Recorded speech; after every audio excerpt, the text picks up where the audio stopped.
دیکھیے حضور نبی رحمت صلی اللہ علیہ وسلم نے ایک عام فرد کے لیے، اور اس کے بعد ظاہر ہے جو عام فرد کے لیے ضروری ہے تو حکمرانوں کے لیے تو اس سے زیادہ ضروری ہے۔ من لم یرحم صغیرنا ولم یعقر کبیرنا فلیس منا۔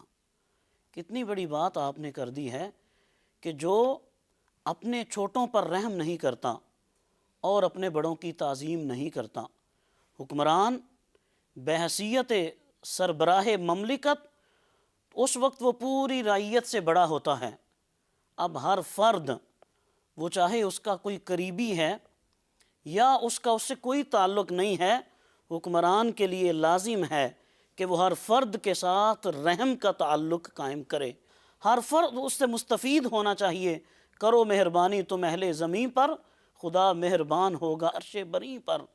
تو یہ کتنا بڑا میسج ہے حضور نبی رحمت صلی اللہ علیہ وسلم کا کہ حکمران اپنی پوری رعیت میں یہ نہیں ہو کہ وہ اپنی اولاد کے لیے اس کا کچھ اور طریقہ کار ہو، اپنی اولاد کے لیے اس کا سلوک اور ہو، یا اپنے اعزاء و اقربا کے لیے، کہ جس کو ہمارے ہاں اقربا پروری بھی کہا جاتا ہے۔